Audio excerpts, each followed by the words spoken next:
Hello everyone, this is Sid from technical traders group and welcome you all to this new video. तो आज की video में market analysis करने वाले हैं। निफ्टी बैंक निफ्टी का क्या सिनारियो चल रहा है और आने वाली वीक में आप कैसे ट्रेड कर सकते हो। साथ ही साथ कुछ स्विंग स्टॉक्स भी आपको देने वाला हूँ, तो उसके लिए आपको वीडियो के एंड तक वेट करना पड़ेगा। तो वीडियो को एंड तक देखते रहना। चलो स्टार्ट करते हैं। तो सबसे पहले मैं निफ्टी का जो है डेली चार्ट मैंने ओपन किया हुआ है। यहाँ पे अगर आप देखोगे तो एक मेरा प्रीवियस सेटअप ऑलरेडी यहाँ पे बना हुआ है, जो मैंने आपको I think last to last video में बताया था, जहाँ पर मैंने एक BTST ट्रेड लिया हुआ था यहाँ पर कहीं 19,880 पे जब मार्केट चल रहा था। तो अगर आप देखोगे with in a quick span of time, मतलब ऑलमोस्ट एक वीक के अंदर अंदर निफ्टी के अंदर हमें 1000 पॉइंट का, ऑलमोस्ट 1100 पॉइंट का अगर स्पेसिफिकली देखा जाए तो मूव देखने के लिए मिला है, जो कि बहुत ज़्यादा है। अगर हम इसे परसेंटेज में कैलकुलेट करना चाहे तो यहाँ से लेके अगर अपन देखेंगे तो ऑलमोस्ट 5 से 6% का मूव हमें देखने के लिए मिल रहा है निफ्टी के अंदर विद इन, अगर आप देखोगे 23 डेज। ठीक है, इंक्लूडिंग ये वो है, वीकेंड्स को भी इंक्लूड किया है। लेकिन वैसे अगर हम सिर्फ ट्रेडिंग सेशंस देखेंगे तो ज़्यादा से ज़्यादा 7 से 8 दिन के अंदर हमें 1100 पॉइंट का मूव यहाँ पे देखने के लिए मिला है, जो कि बहुत क्रेजी है। मतलब ये इतना बड़ा जो स्ट्रेच आप देख रहे हो मार्केट के अंदर, ये एक टाइम पे आना, मतलब एक साथ ही इतना बड़ा स्ट्रेच आना बहुत बड़ी बात होती है। तो यहाँ पर क्या सिचुएशन हो सकती है, सबसे पहली चीज़, जो लोग भी SIP करते हैं निफ्टी के अंदर, मतलब इंडेक्स फंड हो गया या फिर ETFs हो गया या फिर कोई भी चीज़, मतलब जो रेगुलरली मंथली SIP जो लोग करते हैं, उन लोगों को मैं ये सजेस्ट करना चाहता हूँ कि आप क्या कर सकते हो। आपकी जो SIP है इस मंथ की, हालांकि जिन लोगों की फर्स्ट ऑफ किसी भी मंथ को जो कट हो जाती है तो वो शायद कहीं इधर कहीं हो चुकी होगी, है ना। मतलब 20,400 के करीब, 300 के करीब कहीं हो चुकी होगी कट। लेकिन जो लोगों की बीच में कहीं मंथ में है, या फिर आपने अगर कोई उसके अंदर ऑटो पे नहीं लगा के रखा हुआ है, आप खुद डिसाइड कर सकते हो कि आपको कब एंटर करना है। तो ये वाला टाइम बिल्कुल भी अच्छा टाइम नहीं है SIP करने के लिए, क्योंकि इतना टॉप पे मार्केट अभी जा चुका है, ऑल टाइम हाई, मतलब हर एक दिन नया ऑल टाइम हाई हमें देखने के लिए मिल रहा है। तो ऐसे सिचुएशन में अगर आप एकदम ऊपर एंटर हो जाओगे तो आपका जो प्राइस होता है, मतलब जो ETF का प्राइस होता है, वो आपको बहुत महंगा मिलेगा। ठीक है, तो ऐसे सिचुएशन में आपको क्या करना है, होल्ड करना है। अभी अभी चाहो तो आप इस मंथ की SIP को स्किप भी कर सकते हो, लेकिन साथ ही साथ सॉरी, अगर आप स्किप नहीं करना चाहते तो आप थोड़ा दिन के लिए वेट कीजिए। क्योंकि क्या हो रहा है यहाँ पर ना, एक टॉप बनने की कोशिश हो रही है निफ्टी के अंदर। अगर आप देखोगे तो दो हमें एक डोजी कैंडल देखने के लिए मिली, जो कि हल्का सा बेरिश हमें सिनारियो दिख रहा था यहाँ पे। लेकिन जो लेटेस्ट कैंडल क्लोज हुई है वो फिर से एक बुलिश मोमेंटम इसने दे दिया है। तो अभी सिचुएशन थोड़ी ऐसी है कि हमें पता नहीं है कि क्या हो सकता है। लेकिन एक यहाँ पे एक रेजिस्टेंस जोन बन रहा है, एक टॉप बन रहा है 20,900 के अराउंड। तो हो सकता है कि 21,000 मार्केट ऑलरेडी टच कर चुका है, तो 21,000 को टच करके एक डिप हमें यहाँ से देखने के लिए मिलेगी। तो जब वो डिप बनेगी ना, तो उस डिप के अंदर आप अपने SIP कंटिन्यू कर सकते हो। लेकिन फिलहाल मैं ये कहूँगा कि इस पॉइंट के ऊपर अगर आप बाय करते हो तो आप एकदम टॉप पे उसमें एंटर हो जाओगे और आपको प्राइस बहुत महंगा मिलेगा। Same goes for mutual fund. Mutual fund में जो NAV होती है, NAV जो होती है, अगर आप किसी भी उसके म्यूचुअल फंड के अंदर जाके देखोगे तो उसकी NAV चलती है, जो हर दिन मार्केट के मूवमेंट के हिसाब से चेंज होती रहती है। तो वो NAV की जो प्राइस होती है ना, वो इसके ऊपर डिपेंड करता है कि निफ्टी बैंक निफ्टी या फिर आप जिस भी फंड में एंटर कर रहे हो तो मार्केट में क्या सिचुएशन चल रही है, क्या प्राइस चल रहा है। तो वो आपको सबसे ज़्यादा महंगा NAV इस टाइम पे मिलेगा।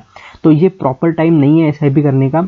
आप इसमें होल्ड कर सकते हो। जब मार्केट थोड़ा नीचे आ जाएगा, थोड़ा सा, है ना, एक अच्छे खासे लेवल पे आ जाएगा जहाँ पे कि आपको NAV थोड़ी कम मिल रही है, कम प्राइस में मिल रही है, अच्छी प्राइस में मिल रही है, तब आप उसको खरीद सकते हो। ठीक है, तो ये होगा इन्वेस्टमेंट की बात। अगर ट्रेडिंग की बात करें तो उसमें क्या हो रहा है, इतने दिन से यही हो रहा था कि देखो, मैंने यहाँ पे BTST लिया था, मैंने यहाँ पे कहीं एग्जिट कर दिया। ठीक है, मैंने ज़्यादा होल्ड नहीं किया। लेकिन जो लोग फ्यूचर्स में ट्रेड करते हैं, जिन लोगों ने फ्यूचर्स के लॉट उठाए हुए कैरी फॉरवर्ड करने के लिए, उन लोगों को यहाँ पे 1100 पॉइंट का profit within a week हो चुका है, जो कि बहुत ज़्यादा अमाउंट का प्रॉफिट होता है। ठीक है, 5 से 6% का मूव निफ्टी के अंदर आना इम्पॉसिबल है, बहुत ही, मतलब ये कभी कभी आपको मिलता है ऐसा मूव देखने के लिए। ठीक है, तो अगर आप अभी ट्रेडिंग का सोच रहे हो तो मैं यही कहूँगा कि एक यहाँ पे रेजिस्टेंस बनने दीजिए। रेजिस्टेंस बनने के बाद एक जब आपको हल्का सा एक मिलेगा कि ये जो 3 डोजी आपको दिख रही है ना यहाँ पे, इनका जो बेस है, 20,850 के अराउंड ये जब ब्रेक होगा नीचे की तरफ, तो वहाँ पे आप जो है इंट्राडे के अंदर अच्छा खासा पुट्स को बाय करके वहाँ पे प्रॉफिट अपना बना सकते हो। ठीक है, तो ये आपका व्यू पॉइंट ओवरऑल रहना चाहिए निफ्टी के अंदर। Same goes for bank Nifty, इसका भी अगर डेली चार्ट अपन देखेंगे, ये तो निफ्टी से भी ज़्यादा बुलिश है। ठीक है, निफ्टी से भी ज़्यादा बुलिश बैंक निफ्टी है। ऑलमोस्ट 1% का मूव इसमें फ्राइडे को आया था। निफ्टी के अंदर तो सिर्फ 0.3% का ही था। ठीक है, तो यहाँ पे तो अभी हम नहीं बोल सकते कि यहाँ पे एक बेरिश मोमेंटम हमें देखने के लिए मिल सकता है। तो यहाँ पे आप क्या कर सकते हो कि एक अगर आप देखोगे जो पैटर्न बन रहा है यहाँ पे, वो बन रहा है मॉर्निंग स्टार का पैटर्न, डेली चार्ट के अंदर मॉर्निंग स्टार का पैटर्न। और यहाँ पे क्या हो सकता है, अगर ये कल अगर गैप अप खुल जाए या फिर साइडवेज खुल के फ्लैट खुल के अगर ऊपर ब्रेकआउट दे दे, तो तो आप सिंपली यहाँ पे कॉल खरीद सकते हो और यहाँ पे वेट कर सकते हो, क्योंकि इसमें मोमेंटम आ सकता है। अगर ये मॉर्निंग स्टार पैटर्न बन रहा है और अगर इसको ब्रेक करते हुए मार्केट कल खुल जाता है या फिर गैप अप खुल जाता है, तो फिर इसके अंदर आप अच्छा खासा कॉल लेके इसको होल्ड कर सकते हो। ठीक है, सेकंड सिनारियो ये हो सकता है कि गैप डाउन ही खुल जाए या फिर फ्लैट खुल के नीचे आना स्टार्ट कर दे, उस टाइम पे आप इसमें ट्रेडिंग करना अवॉइड कर सकते हो। ठीक है, ये हो गया आपकी बैंक निफ्टी की बात। अब मैं आपको बताता हूँ जो स्विंग स्टॉक्स है, मैंने 2 ही निकाले इस वीक स्विंग स्टॉक्स। पिछले कुछ वीक से मैं 4 या 5 आपको स्विंग स्टॉक सजेस्ट कर रहा हूँ और अब मैंने सिर्फ 2 निकाले हुए। उसमें भी मैं आपको पूरा सिनारियो एक्सप्लेन करता हूँ। देखो, पहला है आपका टेरा सॉफ्टवेयर। टेरा सॉफ्टवेयर एक बहुत ही कम प्राइस वाला स्टॉक है, सिर्फ 54 रुपीज़ का है। और इसके अंदर डेली चार्ट के अंदर अगर आप देखोगे तो काफ़ी टाइम से कंसोलिडेशन चल रहा था, 200 EMA के ऊपर ही चल रहा है मार्केट।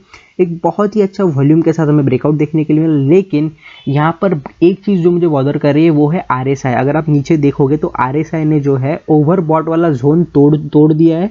75 के ऊपर RSI यहाँ पे चल रहा है। अब मेरा ये मानना है कि देखो, अगर कल मार्केट खुलता है और RSI यहाँ से शूट अप होकर अगर 80 तक चला जाता है, तो आपको इसमें एंट्री नहीं करनी है। ठीक है, क्योंकि 80 तो ऐसा हो जाता है ना, ओवरबॉट के भी ऊपर वाला जोन है वो, वहाँ से तो डेफिनेटली एक डिप आएगा इस चीज़ के अंदर। इसीलिए वेट करना है। अगर एक रिटेस्ट देखने के लिए मिलता है तो एक दिन आपको रुकना है, यहाँ कहीं मार्केट को आने देना है 49 के अराउंड। वहाँ से अगर आपको फिर से एक बुलिश मोमेंटम देखने को मिलता है तो उसमें आप एंटर कर सकते हो। इमीडिएटली एंटर नहीं करना है। RSI को भी देखना है, RSI ऑलरेडी 70 का जोन तोड़ चुका है, ओवरबॉट जोन में है, इसीलिए आपको RSI देख के इस चीज़ के अंदर एंट्री करनी है। सेम गोज विद मेरा दूसरा स्टॉक जो मैं आपको बताने वाला हूँ, वो है पूर्वंकारा। पूर्वंकारा का प्राइस है 182 रुपीज़ करंट प्राइस। इसमें भी सेम चीज़ है कि इसमें ब्रेकआउट तो आया हुआ है, लेकिन वॉल्यूम के साथ आया हुआ है, लेकिन अगर आप RSI देखोगे तो इसका भी RSI ऑलमोस्ट 74 चल रहा है। ठीक है, इसमें भी ये चीज़ हो सकती है कि अगर दूसरे दिन भी आपको बुलिश देखने के लिए मिले तो ये RSI शूटअप होकर 80 जा सकता है।